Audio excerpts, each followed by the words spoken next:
अस्सलाम वालेकुम। अच्छा जी, हमारी डिस्कशन कैपिटल इन्वेस्टमेंट अप्रेजल पे पास्ट पेपर क्वेश्चंस को लेके हो रही थी। तो कल हमने वालिका का क्वेश्चन कंप्लीट किया था, उसमें कोई इशू, किसी कैलकुलेशन पे आपको गाइडेंस हेल्प चाहिए। फिर हमने ओमेगा क्वेश्चन जो नेक्स्ट इस पे डिस्कशन स्टार्ट की थी, इसकी गालिबन हमने रीडिंग कर ली थी और अब हमने इसके सोल्यूशन की तरफ चल रहा था। तो आई वुड लाइक के 2-3 मिनट में आप इसको रीड थ्रू फिर कर लीजिए, देन हम इसका सोल्यूशन पे बात शुरू करते हैं।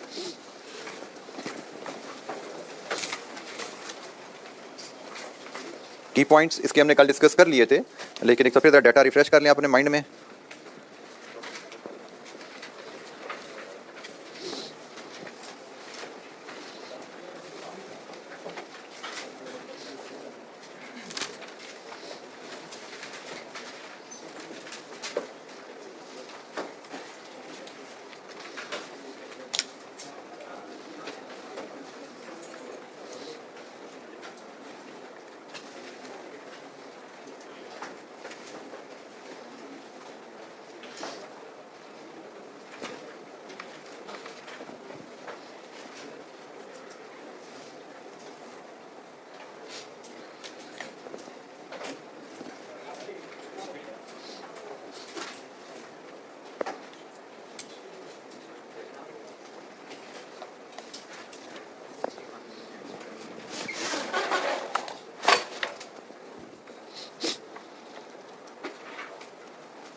अच्छा, इस क्वेश्चन में जैसे हमने कल थोड़ी सी बात कर ली थी कि इसका starting point signing off agreement है और साइनिंग ऑफ एग्रीमेंट से 1 साल में लगेगा इसको प्लांट की बिल्डिंग बनने में, प्लांट इंस्टॉल होने में, और प्रोडक्शन 1 साल बाद शुरू होनी है, फिर 5 साल लाइफ है।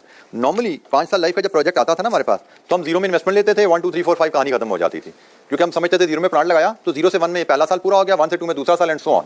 लेकिन ये केस थोड़ा फर्क है, यहाँ पे जीरो में आपका प्लांट लग नहीं रहा, जीरो में सिर्फ साइन हो रहा है एग्रीमेंट। प्लांट लगने में 1 साल लग जाएगा, 1 में जाके प्लांट आपका रेडी होगा, तो उससे आगे 5 साल चलने हैं, लाइफ 5 साल है ना, तो फिर 0 से 5 तक हमारे कैश फ्लो नहीं बने, हमारे कैश फ्लो 0 से 6 तक जाने हैं। तो starting with the format, question number 3 है जी। तो क्वेश्चन नंबर 3 फॉर्मेट रहेगा हमारा 0 1 2 3 4 5 एंड 6।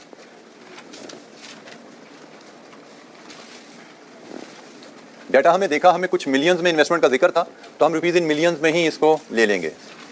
हमारी जो आइटम्स ऑफ कैश फ्लोज बनती हैं, अभी तक हमने जो सवाल देखे थे उसमें कैपिटल इन्वेस्टमेंट का एक ही आइटम हमें दिया जाता था, बट इस क्वेश्चन में हमें 3 आइटम्स ऑफ कैपिटल एसेट का जिक्र है, एक लैंड, एक बिल्डिंग और एक प्लांट। तो इन तीनों का हम अलग-अलग लेंगे, क्योंकि इन तीनों के कैश फ्लोज का जिक्र उसने अलग-अलग किया हुआ है। इसके बाद वर्किंग कैपिटल का भी जिक्र है, तो वर्किंग कैपिटल कैश फ्लोज भी हम लेंगे। Then net operating cash flows, वो तो आने ही आने हैं, कारोबार बिजनेस के लिए किया जाता है, तो बिजनेस कैश फ्लोज भी आएंगे। और टैक्सेशन यहाँ पे उसने कहा इग्नोर कर दीजिए, टैक्सेशन इस क्वेश्चन में शामिल नहीं है। तो यहीं पे हमारा सवाल, इसका मतलब ये क्लोज होगा। यहाँ से हमें नेट कैश फ्लोज मिल जाएंगे और हमने टूल अप्लाई करना है नेट प्रेजेंट वैल्यू, तो हम discount factor cost of capital का लाएंगे, फिर प्रेजेंट वैल्यू और फिर नेट प्रेजेंट वैल्यू मेजर कर लेंगे। तो लीजिए जी, ये हमारा फॉर्मेट है जिसको हमने पॉपुलेट करना है। अब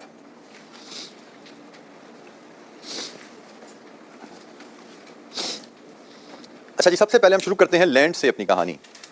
लैंड के बारे में हमें क्वेश्चन में क्या बताया गया है? उन्होंने कहा जी, ये जो प्लांट लगना है एक ऐसी लैंड पे लगने हैं जो कि खरीदी गई थी माजी में 2005 में, कितने की? 20 मिलियन की। तो 2005 में 20 मिलियन, हम 2014 में बैठे हैं, तो 2005 माजी है, माजी की तो 20 मिलियन तो इरेलेवेंट है, उसको तो छोड़ दो। आगे चलते हैं, मजीद कहता है कि existing market value of the land is 40 million, कि आज ये लैंड 40 मिलियन की बिकती है। इसका मतलब अगर मैं इस लैंड को आज इस प्रोजेक्ट में इस्तेमाल करता हूं तो मेरी opportunity cost of using land is 40 million. तो लैंड की इनिशियल इन्वेस्टमेंट हमें लेनी है 40 मिलियन, क्योंकि अगर मैं ये प्लांट नहीं लगा रहा तो land is convertible into cash of 40 million. अगर ये प्रोजेक्ट लग जाते हैं तो वो 40 मिलियन का जो बेनिफिट मैं ले सकता हूं उस लैंड को बेच के, that will be delayed for the time being, that is being foregone. So 40 million की लैंड की इन्वेस्टमेंट यहां ली जाएगी। मजीद आगे चलते हैं इसी के कंटिन्यूएशन में, the cost of factory building is 30 million and plant is 100 million. Building 30 की बनेगी, प्लांट 100 का मिलेगा, लेकिन this is not complete information, we need information on timing as well. Land तो अगर हमने आज एग्रीमेंट साइन कर दिया बिल्डिंग बनाने का तो लैंड तो आज ही लॉक होगी, तो लैंड की 40 मिलियन की इन्वेस्टमेंट जीरो में ही आ जाएगी। लेकिन व्हाट अबाउट बिल्डिंग का 30 एंड प्लांट का 100, उसके लिए हम पढ़ते हैं आगे, शायद और आगे नीचे इधर बुलेट में इसकी इन्फॉर्मेशन आ रही है। ये जी bullet number 1, ABC Limited would assist in setting up of the factory for which it would be paid an amount of 10 million at that time of signing of agreement. Signing of agreement is our initiation point. We will assume it is in zero. जैसे normally हम capital investment को zero लेते हैं तो यहाँ पे capital investment zero में नहीं है, signing off agreement is the starting point, हम इसको जीरो समझेंगे। इसके आगे पढ़ें तो कहते हैं जी रॉयल्टी है, खैर बात की कहानी है। ये second bullet is more also relevant. The factory building and installation of plant would be completed and commercial production would start 1 year after signing the agreement. आज आप एग्रीमेंट साइन करेंगे, बिल्डिंग किसने बनानी है? ABC ने। आज एग्रीमेंट साइन करेंगे और एग्रीमेंट साइनिंग पे ABC को आप कितने पैसे देंगे? बिल्डिंग की मद में 10 मिलियन दे देंगे। इसके बाद बिल्डिंग पे भी काम शुरू हो जाएगा, प्लांट पे भी काम शुरू हो जाएगा। बिल्डिंग पे टोटल लगने हैं 30 मिलियन, 10 चले गए, 20 बाकी रह गए। प्लांट पे टोटल लगने हैं 100 मिलियन। उसने कहा जी बिल्डिंग भी पहले साल के दौरान कंप्लीट होगी और प्लांट बनने में भी 1 साल लग जाएगा, तो इसका मतलब 20 मिलियन 0 से 1 के दरमियान स्पेंड होंगे।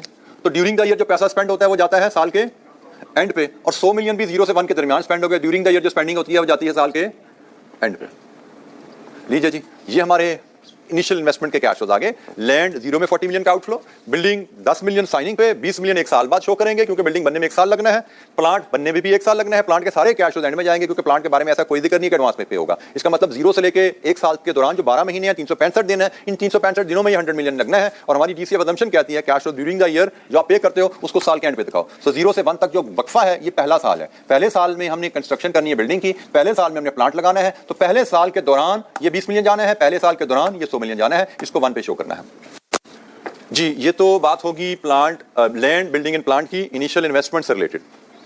इनकी रेजिडुअल वैल्यू को भी क्लोज कर लें, उसका जिक्र भी कहीं क्वेश्चन में गिवन है, कहां पे है? नेक्स्ट बुलेट, ये जी बुलेट जो आ रही है इसमें गालबन इसका जिक्र है। OL uses a 5-year project appraisal method. The residual value of the 5-year appraisal method मतलब 5 साल कंपनी कारोबार चलाती है, एसेट में जो इन्वेस्टमेंट करती है उसको 5 साल ऑपरेट करती है, इसलिए हम 0 से 6 तक गए में हैं क्योंकि 1 में उसने वर्किंग शुरू करनी है ना, तो आगे उसके 5 साल पूरे किए हैं। The residual value of the factory building and plant after 5 years is estimated at 50 and 10% of cost. लीजिए जी, उसने रेजिडुअल वैल्यू हमें दे दी। बिल्डिंग की है कितनी? 50%, मतलब 5 साल बाद 1 2 3 4 5 साल बाद 15 मिलियन, और प्लांट 10%, लीजिए जी 10 मिलियन, ये रेजिडुअल वैल्यू भी आ गई। And what about land? Second last, the market value the land after 5 years is estimated 70, तो इसका मतलब लैंड यहाँ पे प्रोजेक्ट के एंड पे 70 मिलियन, ये लैंड की रेजिडुअल वैल्यू आ गई। सो इनिशियल इन्वेस्टमेंट की values and timing, residual value की वैल्यूज एंड टाइमिंग। जेनी क्वेश्चन, हमने हर वैल्यू को अप्रोप्रिएट सेल में लिखने के हमें नंबर मिलते जा रहे हैं, कहीं पे आधा नंबर, कहीं पे 1 नंबर। तो हमने ये 6-7 वैल्यूज यहाँ लिख ली हैं, हमें हर वैल्यू के इंसर्शन पे नंबर स्कोर होता जाता है, सही वैल्यू सही कॉलम में डालने के नंबर में मिलते जा रहे हैं। जी बेटा, ये ओमेगा लिमिटेड के लिए कर रहे हैं। बेटा ABC लिमिटेड हमारी मदद नहीं कर रहा, मतलब मदद in the sense ABC limited हमें बिल्डिंग बना के दे रहा है, तो बिल्डिंग बना के दे रहा है, बिल्डिंग तो हमारी बन रही है ना। ABC लिमिटेड के बारे में जुमला क्या लिखा है इसने यहाँ पे? ABC limited will assist in setting a factory for which it would be paid an amount of 10 million at the time of signing agreement. ऊपर बताया गया है हमने बिल्डिंग बनानी है जिसपे 30 मिलियन लगेगा, नीचे बताया गया बिल्डिंग बनाने में ABC हमारी मदद करेगा जिसको 10 मिलियन एडवांस हम देंगे साइनिंग के ऊपर, ठीक है। तो इसीलिए आपको कहा जाता है कि कहानी को बार बार पढ़ना है और समझ के पढ़ना है। बात एक रीडिंग में आप चीजों को सही फैक्चुअली एब्जॉर्ब नहीं कर पाते। एग्जाम में इसका क्वेश्चन आएगा, मैं फिर आपको याद दहानी करा दूं, आपको कम से कम 3 दफा पढ़ना पड़ेगा शुरू करने से पहले आंसर इसका। अगर 3 दफा पढ़े बगैर शुरू करोगे इस तरह के सवाल को तो फंस जाओगे, मतलब आप सही डायरेक्शन में चीजों को नहीं ले पाओगे, बेस्ट स्कोर नहीं कर पाओगे। पढ़ते हो तो सारी चीजों का आपको आइडिया हो जाता है, क्या क्या फैक्ट्स हैं, क्या क्या वैल्यूज हैं, उनकी क्या क्या पॉसिबल ट्रीटमेंट्स हैं। जी, तो हमने कैपिटल एसेट्स से रिलेटेड तीनों आइटम्स को डील कर लिया। अब हम वर्किंग कैपिटल की कहानी को भी डील कर लें तो बड़ी सिंपल सी है। उसने कहा जी working capital injection of 15 million would be required at the commencement of the commercial production, that's it, कोई चेंज नहीं बताई उसने। तो हमने पढ़ा हुआ इस तरह के केसेस में कि जब फिक्स्ड वर्किंग कैपिटल रिक्वायरमेंट हो तो at the initiation of the project outflow हो जाता है और प्रोजेक्ट की कंप्लीशन पे रिकवरी हो जाती है। तो उसने कहा जी कमर्शियल प्रोडक्शन की कमेंसमेंट पे 15 मिलियन चाहिए, तो कमर्शियल प्रोडक्शन हमारी कमेंस हो रही है 1 में, तो 15 मिलियन चाहिए। इसके बाद कहानी खामोश है, तो भाई हमें पता है रिकवरी एंड में होनी है।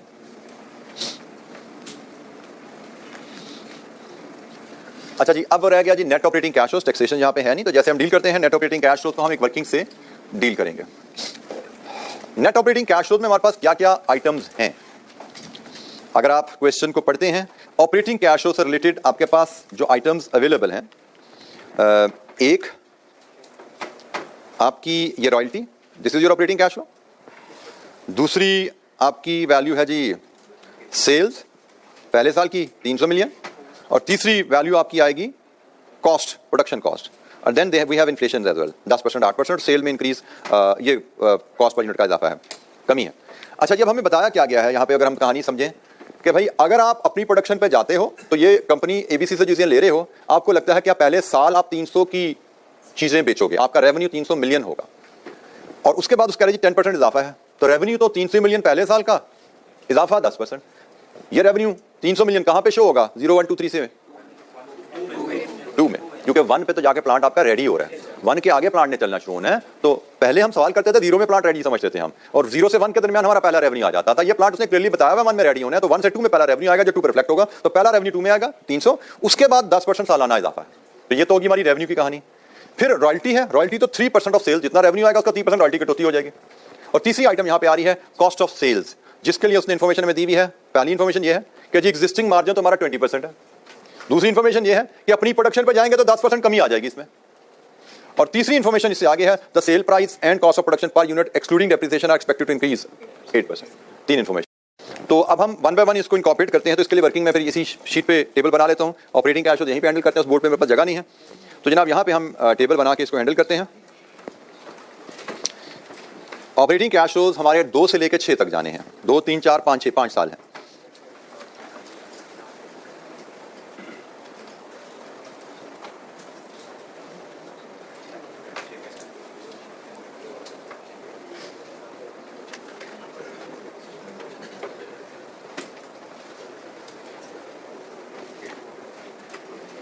हमारी आइटम्स हैं जी, एक सेल्स, फिर इसमें से लेस होनी है रॉयल्टी, और फिर इसमें से लेस होनी है कॉस्ट ऑफ सेल्स।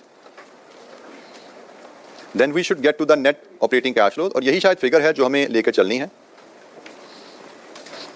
मैं ऑलरेडी आपको क्लियर कर चुका हूं कि फाइनेंसिंग कैश फ्लो क्वेश्चन ने जिक्र किया है, लोन का लोन लेना है, लोन रीपे करना है, इसके इंटरेस्ट पे करना है। हम फाइनेंसिंग कैश फ्लो यहाँ पे कहीं डील नहीं करेंगे। अच्छा जी, सेल्स की कहानी सिंपल है जी, रुपीज इन मिलियन में ही वर्किंग लेकर चलते हैं। उसने कहा जी पहले साल आप बेचोगे 300 मिलियन, और उसके बाद लास्ट ईयर सेल्स लेके उसमें 10% इजाफा डाल दोगे, तो ये वर्किंग लिखना एग्जाम पॉइंट ऑफ व्यू से गुड इनफ। इसके आगे आप कैलकुलेट करते जाओ। सेकंड ईयर सेल कितनी होगी, 330, उसके अगला साल 363, उससे आगे क्या है जी 399.3, एंड द लास्ट ईयर 439.23। लीजिए जी, ये हमारी होगी सेल्स। रॉयल्टी कितनी है जी, 3% ऑफ सेल्स, यहां पे लिखा और कैलकुलेट करके वैल्यू फीड कर दीजिए। 9 मिलियन, 9.9 मिलियन, 10.89 मिलियन जी, 11.98 मिलियन, 13.18 मिलियन जी। रॉयल्टी भी आ गई हमारे पास। अब आ गई है आखिरी आइटम, कॉस्ट ऑफ सेल्स। ये वर्ड याद है, कैश फ्लो का वर्ड है, ठीक है। हमने यहां पे जो कॉस्ट ऑफ सेल देनी है वो कैश कॉस्ट लेनी है। सवाल में हमें कहा गया है कि कंपनी की existing cost, the existing profit margin is 20% on sales, profit margin is 20% of sales. इसका मतलब एग्जिस्टिंग कॉस्ट आपकी कितनी है, 80% ऑफ सेल्स, और ये है कॉस्ट। कॉस्ट में तो नॉन कैश आइटम भी शामिल होती हैं। चलें इसकी कहानी हम लेकर चलते हैं। मैं पहले वर्किंग, ये हम ऑलरेडी वर्किंग 1 बना रहे हैं ना, ये वर्किंग 1 बना रहे हैं, तो मैं इसके लिए वर्किंग 1.1 बनाता हूं कॉस्ट ऑफ सेल्स के लिए, पहली कॉस्ट ऑफ सेल्स के लिए। तो जनाब मेरी वर्किंग 1.1 में first year cost of sales क्या बनेगी। उसने कहा जी मेरा जो अभी हिसाब है ना, उसके हिसाब से 300 मिलियन की अगर सेल है तो मेरी 80% कॉस्ट होती है, ये एक बात होगी। लेकिन ये तो एग्जिस्टिंग है, एग्जिस्टिंग मतलब माजी में जो मैं बिजनेस करता आ रहा हूं उसका हिसाब है ये। अपनी प्रोडक्शन करूंगा तो मेरी कॉस्ट 10% कम हो जाएगी। इसका मतलब मेरी कॉस्ट तो आएगी जनाब ये तो मेरी फर्स्ट ईयर की कॉस्ट क्या है, रुपीज इन मिलियन में ही बताइए यहां से, 216 मिलियन, ये मेरी पहले साल की कॉस्ट है, बट मुझे तो चाहिए कैश कॉस्ट। तो हम क्या करें, इसमें से लेस कर देंगे डेप्रिसिएशन, और मेरे पास दो डेप्रिशिएबल एसेट हैं, एक है बिल्डिंग और एक है प्लांट। लैंड तो डेप्रिसिएट होती नहीं है। और डेप्रिसिएशन के बारे में क्वेश्चन में क्या बताया गया जी, तो डेप्रिसिएशन का तरीका बताया गया, कहां पे बताया गया, फोर्थ लास्ट बुलेट में, OL charges depreciation on factory building and plant under straight line method. तो जनाब स्ट्रेट लाइन मेथड की डेप्रिसिएशन बिल्डिंग 30 मिलियन की इन्वेस्टमेंट, 15 मिलियन की रेजिडुअल वैल्यू, 5 साल लाइफ, कितनी डेप्रिसिएशन, 3 मिलियन। और प्लांट पे 100 मिलियन की कॉस्ट, 10 मिलियन की रेजिडुअल वैल्यू, 5 साल लाइफ, 18। लीजिए जी, ये मुझे पहले साल की cash cost, first year cost of sales, लेकिन कैश कॉस्ट ऑफ सेल जिसमें मैं इंटरेस्टेड हूं, कितनी जी, 195। ये है मेरी पहले साल की कैश कॉस्ट ऑफ सेल्स। हम कैश फ्लो बेस्ड एवेल्युएशन कर रहे हैं, हमने तमाम वैल्यूज कैश फ्लोज में लेनी है। क्वेश्चन को ध्यान से हमने पढ़ा तो हमें पता लगा 20% प्रॉफिट है, इसका मतलब 80% कॉस्ट है। फिर उसने कहा ये तो करंट है, अपनी प्रोडक्शन करोगे 10% कमी हो जाएगी, इसका मतलब हमारी कॉस्ट अपनी प्रोडक्शन से पहले साल के हिसाब से इतनी बनती है, ये तो पहले साल की कॉस्ट है, बट हमें तो कैश कॉस्ट चाहिए। डेप्रिसिएशन उसने बताई भी, हम माइनस करेंगे, कैश कॉस्ट पे आ गए। तो ये जनाब हमारे पहले साल की कैश कॉस्ट आ गई 195। और इसके बाद इसने कहानी बताई भी हमें कि भाई इसमें इजाफा आना है 8% का, तो डालते जाइए इजाफा 8% का, 195 इंटू 1.08, 210.60, नेक्स्ट 227.45, नेक्स्ट 245.64, नेक्स्ट 265.30। लीजिए जी, ये हमारे पास नेट ऑपरेटिंग कैश का डाटा सारा अरेंज हो गया है। हमने इसको वर्किंग मंथ से ले लिया, वर्किंग मंथ से लिया, और बाकी 8% का इसमें इजाफा डाल दिया। उसने हमें बता दिया है कि डेप्रिसिएशन के अलावा जो खर्चा है उसने 8% से बढ़ना है, तो हम डेप्रिसिएशन के अलावा ही खर्चा लेके चल रहे हैं, क्योंकि हमें डेप्रिसिएशन वैसे ही अपने एनालिसिस में नहीं लेनी होती। डेप्रिसिएशन तो हम सिर्फ टैक्स की कैलकुलेशन के लिए इस्तेमाल करते हैं, तो यहाँ पे तो टैक्स सवाल में इन्वॉल्व ही नहीं है। तो लीजिए जी, बताइए पहले साल का ऑपरेटिंग कैश फ्लो 96, दूसरा साल 109.5, तीसरा साल 124.66, लास्ट वन जी 160.75। लीजिए जी, ये हमारे पास है नेट ऑपरेटिंग कैश फ्लोज की फिगर। किसी स्टूडेंट को कोई दिक्कत, कोई चीज़ समझ नहीं आई, मैं पहले भी बता चुका हूँ, क्लासरूम में बैठने का मेन ऑब्जेक्टिव है कि हमारी यहाँ पे जो डिस्कशन हो रही है कॉन्सेप्चुअली यू शुड फॉलो।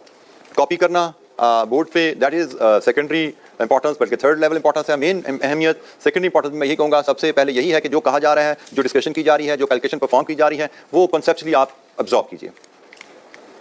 और किसी कैलकुलेशन में अगर कोई दिक्कत हो, कोई कॉन्सेप्ट डिस्कशन समझ ना आए, always raise your hand to ask a question. लीजिए जी, ये नेट ऑपरेटिंग कैश फ्लो यहां से उठाएंगे और अब हम लाएंगे इनको इधर। शुरू होगी कहानी 2 से, 96, नेक्स्ट 109.5, नेक्स्ट 124.66, 141.68, 160.75। लीजिए जी, टोटल कीजिए। डिस्काउंट फैक्टर कौन सा है जी, डिस्काउंट फैक्टर क्या है यहाँ पे, कॉस्ट ऑफ कैपिटल 12% है। Complete the question for NPV. NPV बताइए इस क्वेश्चन की, फिर हम इस क्वेश्चन को क्लोज करते हैं रिक्वायरमेंट के मुताबिक।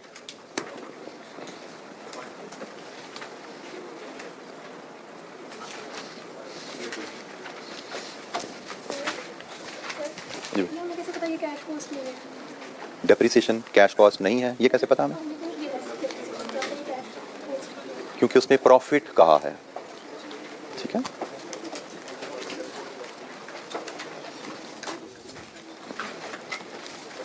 जी बेटा मैंने आपको कल भी बताया, पहले भी बोला था, प्रोजेक्ट फिजिबिलिटी करते हुए हम सिर्फ investing and operating cash flows लेते हैं, फाइनेंसिंग कैश फ्लोज को इग्नोर करते हैं। फाइनेंसिंग कैश फ्लोज में क्या क्या आ जाता है, लोन लेना, लोन पे इंटरेस्ट पे करना और लोन रीपे करना, इन तीनों चीज़ों को हम इग्नोर करते हैं। इवन डिविडेंड पे करना, हमें कहा जाता है कि हम अपने शेयर होल्डर को डिविडेंड देंगे, तो वो भी इग्नोर करना है, वो भी इरेलेवेंट है। ठीक है, financing cash flows irrelevant. Investing and operating cash flows, सिर्फ यही दो कैटेगरीज ऑफ कैश फ्लोज हैं जिनको हम अपनी इन्वेस्टमेंट अप्रेजल में कंसिडर करते हैं।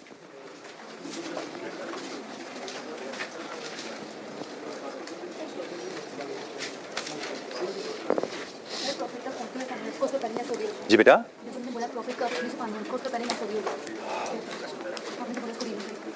प्रॉफिट का वर्ड यहाँ पे बोला गया तो प्रॉफिट में से फाइनेंस कॉस्ट लेस होगी। प्रॉफिट मार्जिन की बात की गई है। प्रॉफिट मार्जिन में आप कह सकते हैं यहाँ पे थोड़ी सी आपको क्लैरिटी शायद लैग हो रही होगी कि भाई इसमें प्रॉफिट मार्जिन की कैलकुलेशन में फाइनेंस कॉस्ट भी लेस हुई या नहीं हुई।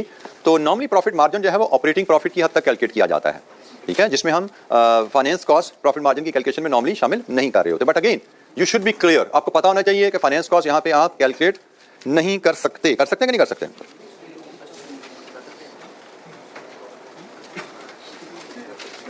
क्या फाइनेंस कॉस्ट यहां पे कैलकुलेट कर सकते हैं आप? क्या रेट दिया हुआ है? लोन का रेट 10%। कहां दिया हुआ है? किस पॉइंट पे? थर्ड पॉइंट पे, ठीक हो गया। तो नॉर्मली आप यहाँ पे जैसे मैंने कहा मार्जिन की कैलकुलेशन की assumption हमारी यही रहती है कि मार्जिन जो कैलकुलेट किया जाता है वो ऑपरेटिंग प्रॉफिट पे या ग्रॉस प्रॉफिट लेवल पे कैलकुलेट किया जाता है। फाइनेंस कॉस्ट के बाद जो प्रॉफिट आता है उसका मार्जिन हमारे लेवल पे नहीं आएगा, यहाँ पे कैलकुलेट नहीं किया जाता। हाँ, अगर कोई एग्जामिनर आपको स्पेसिफिकली कह देता है कि प्रॉफिट मार्जिन की कैलकुलेशन में आपकी फाइनेंस कॉस्ट भी शामिल है, then you will treat accordingly. But normal assumption यही रहेगी कि मार्जिन जो है आपका ग्रॉस प्रॉफिट या ऑपरेटिंग प्रॉफिट लेवल पे कैलकुलेट हुआ है। जनाब एनपीवी तक पहुंचे कोई? और कोई पॉइंट मैं फिर बोल रहा हूं, कोई पॉइंट समझ ना आए डिस्कस कर लीजिएगा, पूछ लीजिएगा।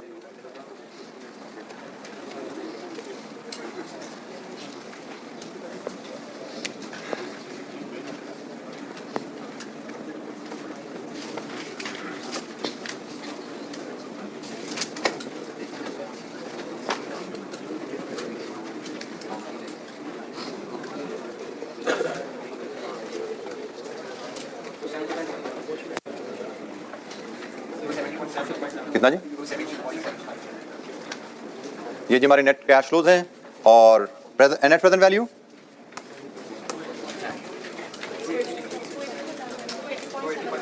280.79 पॉजिटिव है तो कोई साइन नहीं, नेगेटिव होता तो ब्रैकेट लगा देते। सवाल की रिक्वायरमेंट हम देखते हैं तो उसमें सिर्फ हमसे एनपीवी कैलकुलेट करने को ही कहा गया है, हमसे कोई फैसला तो मांगा ही नहीं, तो इसका मतलब जवाब हमारा यहीं पे कंप्लीट हो गया एनपीवी के कैलकुलेशन के साथ ही, ठीक है।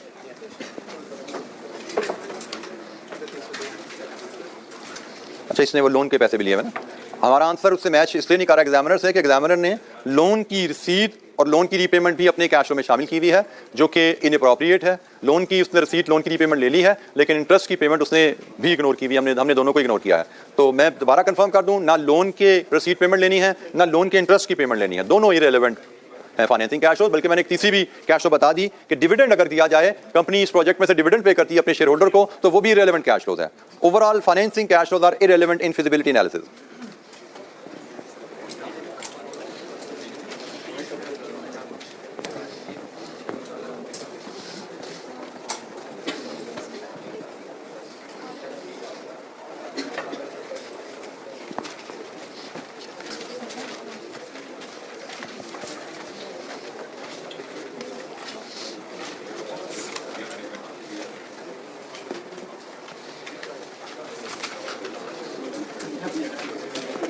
जी एनी क्वेश्चन, किसी कैलकुलेशन पे कोई गाइडेंस हेल्प चाहिए पूछिए।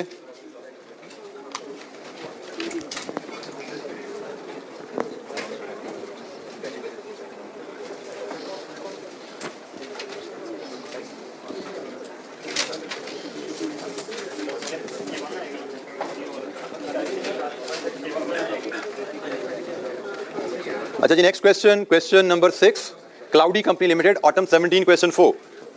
इसकी रिक्वायरमेंट है हमारी 15 मार्क क्वेश्चन में, compute internal rate of return of the new plant and advise, compute and advise, ठीक है जी। Whether CCL should introduce D44 cash flows would arise at the end of the year unless stated otherwise. Let's read the question. 15 number का सवाल है जी, क्या है इसमें? Cloudy company limited CCL manufactures and sales specialised machine X85. A newer version of the machine is gaining popularity in the market and CCL is therefore considering to introduce a similar version of that is D44. Currently X85 बना के बेच रहे हैं, अब D44 बनाने की planning शुरू होने जा रही है। Detailed research in this respect has been carried out during last 6 months at a cost of 3.25, which is sunk cost, irrelevant cost, past में incur हो चुकी है। The related information is as under: initial investment in new plant for manufacturing D44 would be 450 million, including installation and commissioning of plant. Projected production and sales of D44 are as follows. Year wise 4 साल project की life है, कितने units बना के बेचेंगे आप? Sales volume of X85 in the latest year was 30,000 units. जो हम ऑलरेडी बना रहे हैं मशीन वो 30,000 है। It is estimated that introduction of D44 would reduce the sale of X85 by 2,000 every year. This is opportunity cost. D44 बनाओगे तो X85 की सेल कम हो जाएगी, वहां पे जो कंट्रीब्यूशन कमा रहे हो वो नुकसान लूज हो जाएगा, लॉस ऑफ कंट्रीब्यूशन आएगा X85 पे, वो भी आपका रेलेवेंट कैश फ्लो बनेगा। Estimated selling price or variable cost per unit of D44 in year 1 is estimated at 40,000 and 32,000 respectively. The contribution margin on X85 in year 1 is estimated at 5,500. ये contribution margin आपको किस लिए बताया गया? क्योंकि आपने opportunity cost लेनी है, ये यहां से कमाना है और यहां पे ये गंवाना है आपने, दोनों को account for करना पड़ेगा। Fixed costs in year 1 are estimated at 45 million. However, if the new plant is installed, these costs would increase to 75. Impact of inflation on selling price, variable cost and fixed cost would be 10% for the both machines plants. मतलब नया plant है, पुराना plant है, दोनों cases में inflation आपकी 10% ही असरअंदाज होगी। The new plant would be depreciated at the rate of 25% under reducing balance method. Tax depreciation is to be calculated on the same basis. Residual value of the plant at the end of its life, 4-year life, is expected to be equal to its carrying value. ये सवाल फिर carrying value वाला आ गया। हमने कल भी सवाल देखा था जिसमें residual value carrying value के बराबर थी। ये जो सवाल किया इसमें residual value given थी। अब ये फिर सवाल आया जिसमें carrying value के बराबर है। Applicable tax rate is 30 and tax is paid in the year in which liability rises. Cost of capital 12%. अच्छा जी, क्वेश्चन में इन्फ्लेशन है 10% की, लेकिन चूंकि टैक्सेशन है तो हमें मनी कैश फ्लोज पे जाना है, तमाम cash flows money cash flows लेंगे। अच्छा, यहाँ पे मैंने आपको बताया हुआ है कि आपको प्रेजेंटेशन के दो तरीके होते हैं। एक कहा जाता है प्राइस और कॉस्ट ईयर 1 की रियल टर्म में है, और एक कहा जाता है जैसे यहाँ पे price and cost for the year 1, real term नहीं कहा गया। अगर तो प्राइस एंड कॉस्ट ईयर 1 की रियल टर्म में है तो हमें मनी टर्म में जाने के लिए पहले साल भी इन्फ्लेशन लगानी पड़ेगी, लेकिन इस केस में इन्फ्लेशन शुरू होगी दूसरे साल से। ये आपने ख्याल रखना है, दो तरह से एग्जामिनर डाटा देता है। इन्फ्लेशन पहले साल से भी लग सकती है, इन्फ्लेशन दूसरे साल से भी लग सकती है। अगर वैल्यूज रियल टर्म में लिखी हुई हैं तो इन्फ्लेशन पहले साल से ही शुरू हो जाती है, लेकिन अगर सिर्फ लिखा हुआ है पहले साल की वैल्यू है ये, तो फिर इन्फ्लेशन दूसरे साल से शुरू होगी। समझा यह जाएगा कि ये इन्फ्लेशन एडजस्टमेंट के बाद है, क्योंकि ये रियल टर्म में नहीं है। ठीक है, तो ये फर्क ध्यान में रखना है। इस क्वेश्चन में कॉमन एरर्स जो बच्चों ने की हुई है, एग्जामिनर ने हमें बताया है, उसमें से this is the error. Inflation पहले साल से बच्चों ने शुरू कर दी कि इन्फ्लेशन आ गई शुरू कर दो, तो इन्फ्लेशन आ गई कब से शुरू होनी है ये भी क्वेश्चन मार्क होता है। हमने इसके लिए भी सवाल को ध्यान से देखना होता है।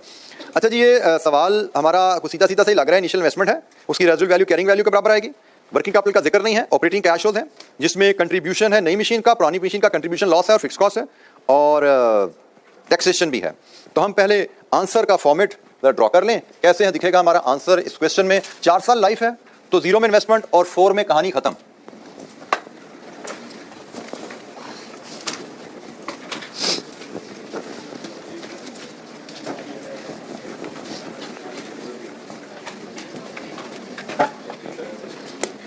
Question number 6, 0, 1, 2, 3 and 4। Investment millions में, हंड्रेड्स ऑफ मिलियन है, तो डाटा हम रुपीज इन मिलियन में ही हैंडल करेंगे। यहां से हमारे पास कैपिटल इन्वेस्टमेंट है, इसके बाद हम नेट ऑपरेटिंग कैश फ्लोज लाएंगे, फिर हम टैक्सेशन लेंगे और दैट्स इट। यहां पे हमारे नेट प्रोजेक्ट कैश फ्लोज बन जाएंगे। और टूल कौन सा लगाना है? IRR का। तो कॉस्ट ऑफ कैपिटल क्वेश्चन में गिवन है कितनी? 12%। तो हम एक डिस्काउंट फैक्टर ले लेते हैं से 10% का, उसकी प्रेजेंट वैल्यू लाएंगे, उसकी नेट प्रेजेंट वैल्यू लाएंगे, फिर दूसरा फैक्टर ले लेंगे हम 20% का, इसकी प्रेजेंट वैल्यू ले आएंगे, इसकी नेट प्रेजेंट वैल्यू ले आएंगे। फिर ये जो दो नेट प्रेजेंट वैल्यू हमारे पास आएंगी, एक 10% की और एक ये 20% की, इन दोनों को लेके इंटरपोलेशन का फार्मूला, और वहां से हम IRR डिटरमिन करेंगे। इनिशियल इन्वेस्टमेंट कितनी है जिस प्रोजेक्ट में? प्रोजेक्ट के लिए हमें जो प्लांट लगाना है, it will cost us 450 million. तो 0 में 450 मिलियन का आउटफ्लो। रेजिडुअल वैल्यू पेंडिंग है, डेप्रिसिएशन की वर्किंग बनाएंगे, वहां से निकलेगी। फिलहाल net operating cash flows working 1।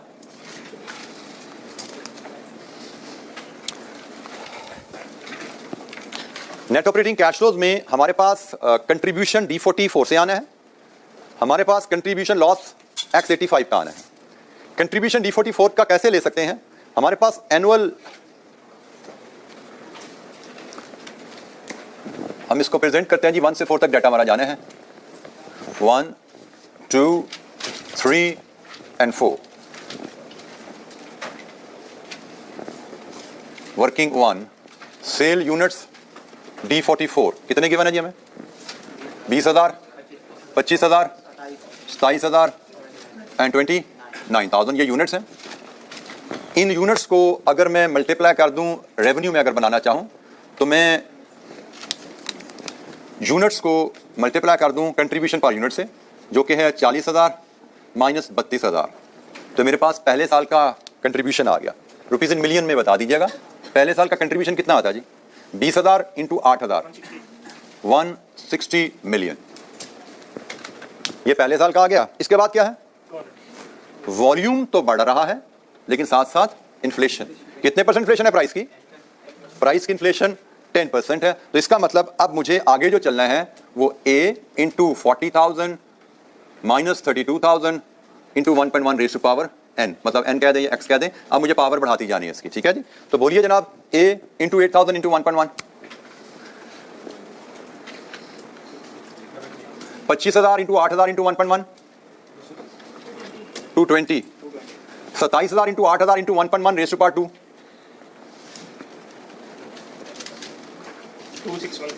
261.36, 29,000 into 8,000 into 1.1 raise to power 3, 308.79। ये जो मेरे पास कंट्रीब्यूशन आ गया, सॉरी मैंने रेवेन्यू लिख दिया, my mistake, this is contribution. Contribution है D44 का। इसके बाद इसमें से लेस करूंगा कंट्रीब्यूशन लॉस X85 का, फिर इसमें से लेस करूंगा फिक्स्ड कॉस्ट।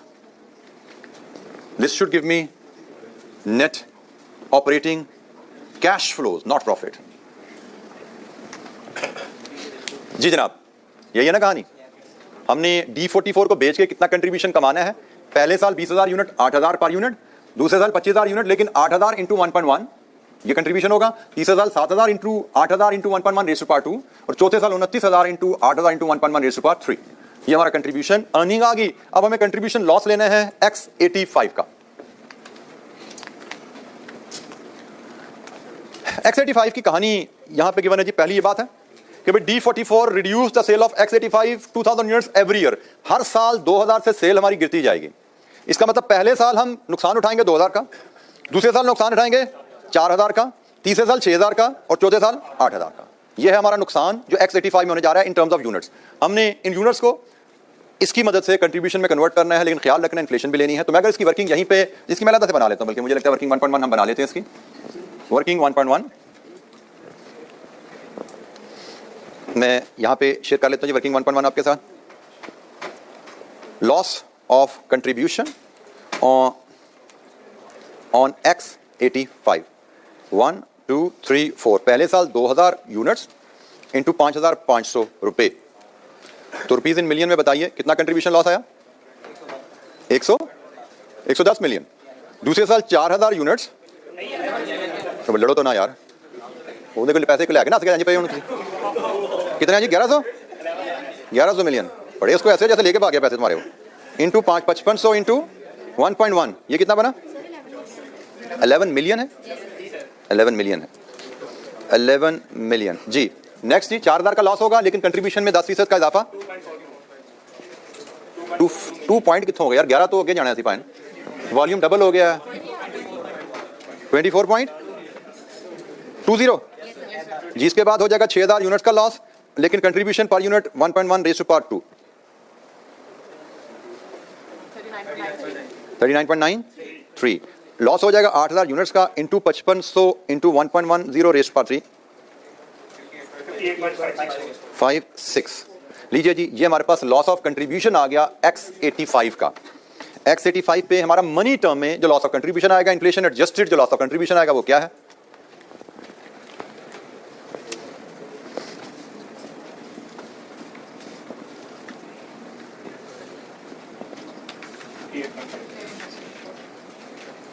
जी, एनी क्वेश्चन? क्वेश्चन को ध्यान से पढ़ना है टू आइडेंटिफाई रेलेवेंट वैल्यूज। हमारे प्रोजेक्ट से रेलेवेंट जो चीजें हैं उनको आइडेंटिफाई करने के लिए क्वेश्चन को ध्यान से पढ़ा। हमें बताया गया है कि भाई अगर ये प्रोजेक्ट लॉन्च करोगे तो इसकी सेल इसकी वजह से कम हो जाएगी, तो ये अगर कमाओगे तो ये कमाने के लिए गंवाना भी पड़ेगा, तो ये कमाई अगर शामिल कर रहे हो तो ये लॉस भी अपनी कैलकुलेशन में जरूर कंसीडर करो। ये भी रेलेवेंट है, आपकी इस कमाई की वजह से आपको ये नुकसान अपनी अर्निंग में लॉस आने वाला है। Loss of earning is a cost. Already आप कमा रहे हो, दैट विल बी लॉस, तो loss of earning is a cost, उसको प्रोजेक्ट में शामिल किया हमने जी। जी, सेल प्राइस और वेरिएबल कॉस्ट जब सेम परसेंटेज से बदलते हैं तो वही सेम परसेंटेज कंट्रीब्यूशन पे भी अप्लाई होती है। सेल प्राइस भी बढ़ गई है, वेरिएबल कॉस्ट भी बढ़ गई है, तो प्राइस हमेशा ऊपर ही होती है ना। प्राइस में इजाफा एब्सोल्यूट टर्म है, 100 रुपये प्राइस थी, 10% इजाफा 100 रुपये आ गया, 80 रुपये कॉस्ट थी, 10% इजाफा 8 रुपये आ गया। ठीक है, तो कॉस्ट में 8 रुपये का इजाफा आया, प्राइस में 10 रुपये का इजाफा आया, कंट्रीब्यूशन में 2 रुपये का इजाफा आ गया। पहले 20 रुपये कंट्रीब्यूशन था, 22 रुपये कंट्रीब्यूशन हो गया, कंट्रीब्यूशन में भी 10% इजाफा आ गया जी। फिक्स कॉस्ट के बारे में क्या कहानी है जी? फिक्स कॉस्ट के बारे में वो कहते हैं कि भाई हमारा अंदाजा है अगले साल हमारी फिक्स कॉस्ट 45 होगी, लेकिन अगर नया प्रोजेक्ट लगा लिया तो फिक्स कॉस्ट हो जाएगी 75। इसका मतलब नए प्रोजेक्ट की वजह से रेलेवेंट कॉस्ट, हमने पढ़ा था फिक्स कॉस्ट के बारे में कि फिक्स कॉस्ट रेलेवेंट होती है सिर्फ इंक्रीमेंटल। अगले साल वैसे तो हमारी कॉस्ट फिक्स कॉस्ट 75 पे जानी है, लेकिन 45 तो पहले ही हो रही थी। नए प्रोजेक्ट की वजह से रेलेवेंट जो कॉस्ट हमारी इनकर होनी है वो होगी 30। तो पहले साल ये 30 है और ऑनवर्ड इसमें 10% का इजाफा। तो इसका मतलब सेकेंड ईयर में it will be 33, then it will be 36.30, then it will be 39.93। लीजिए जी, यहां से you will have now operating cash flows। सम कीजिए पहले साल का 119 जी, second year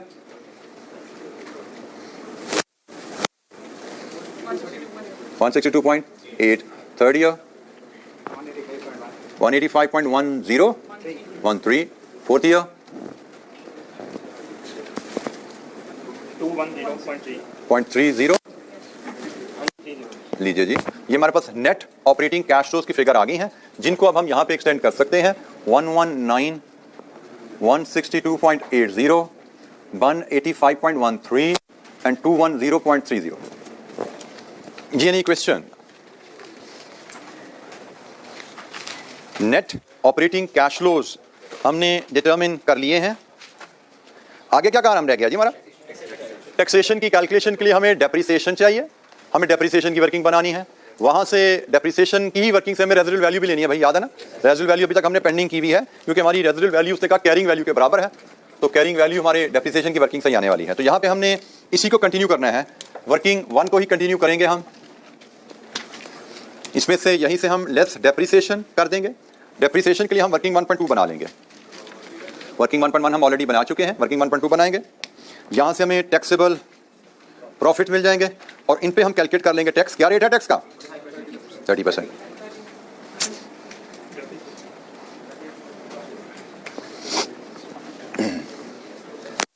working 1.2 tax depreciation. क्या पॉलिसी है टैक्स डेप्रिसिएशन की? 25% रिड्यूसिंग बैलेंस। तो जनाब वर्किंग टैक्स की मैं यहीं पे इस पेज पे बना लेता हूं।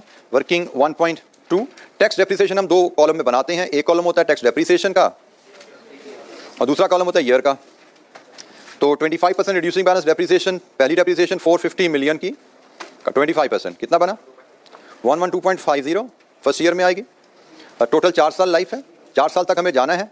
रेजिडुअल वैल्यू अवेलेबल नहीं है तो हम रिड्यूसिंग बैलेंस पे ही चलते जाएंगे। 112.50 का 75% कितनी जी?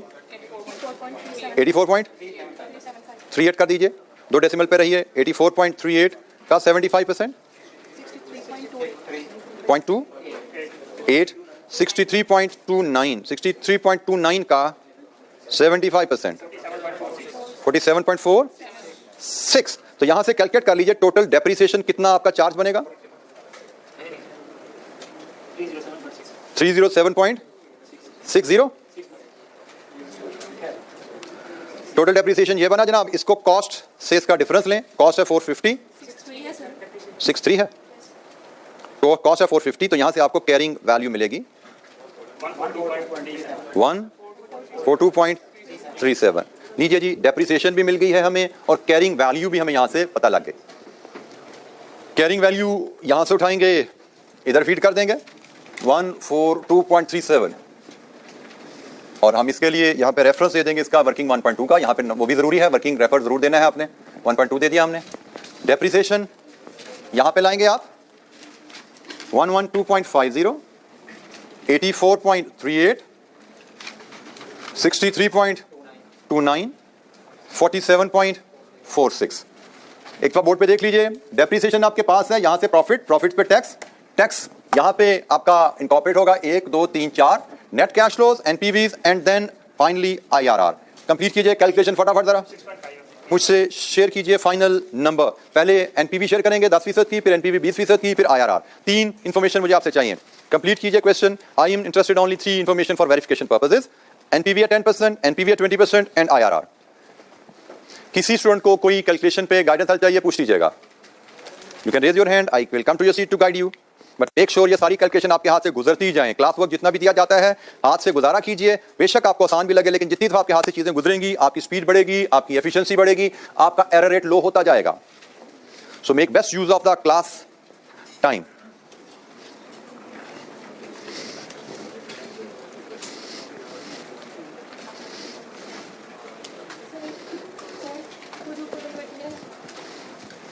जी बेटा,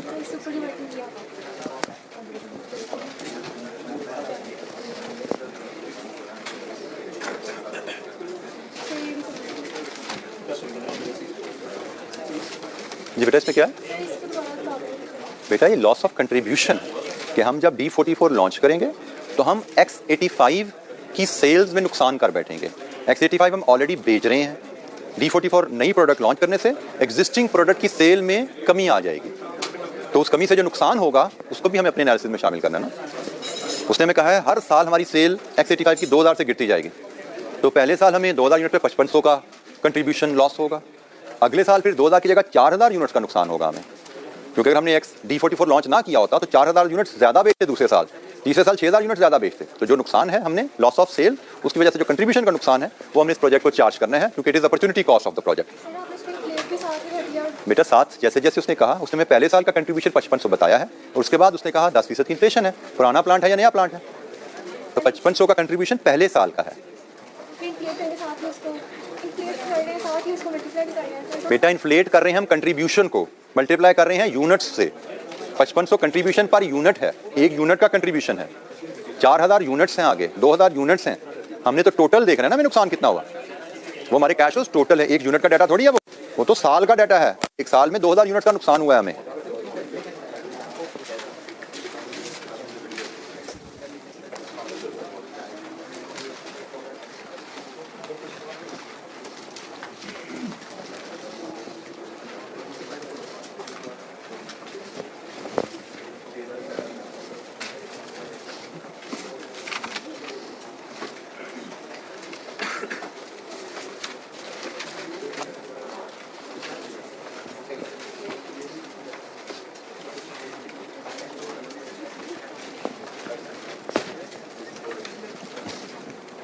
जरा कैश फ्लो की फिक्र भी बता दीजिए, चलें अगर कोई कैश फ्लो तक पहुंच गए हैं।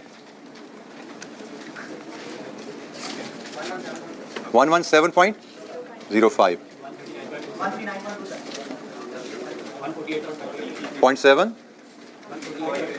58 147.58 ठीक है, आगे 0.8 नेट कैश फ्लोज भी एक स्टेप में हमने यहाँ पे लिख ली है।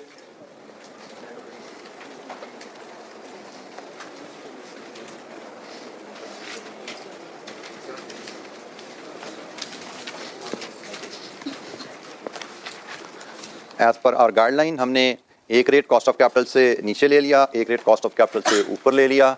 कॉस्ट ऑफ कैपिटल क्वेश्चन में हमें गिवन है 12%। We are asked to calculate IRR and then advise on the feasibility of the project.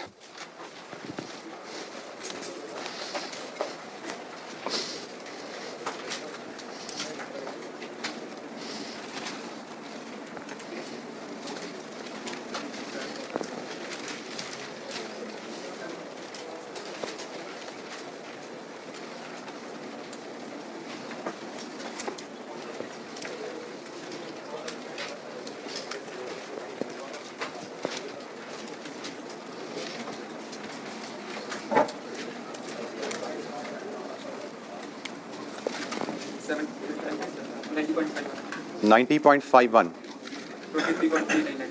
23.39 negative 17.94 और डिसीजन के लिए हम देखेंगे कि ये आपका 12% से हायर है तो प्रोजेक्ट इज फीजिबल।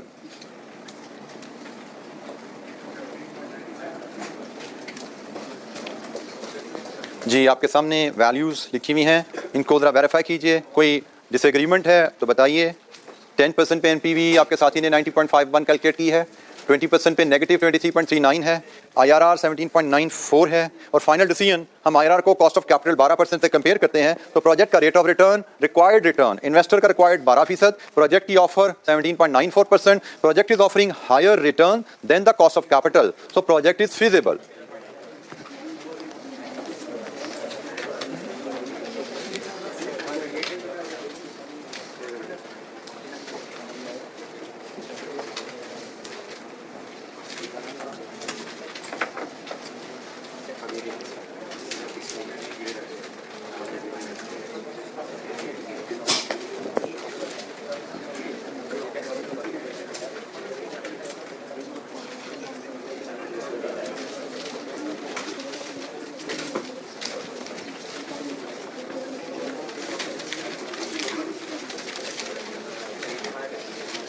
दाऊद आपने टेस्ट डिस्ट्रीब्यूट करना है, कर दीजिए बेटा, आप शुरू कर दीजिए, हम डिस्कशन में कंक्लूड कर लेंगे।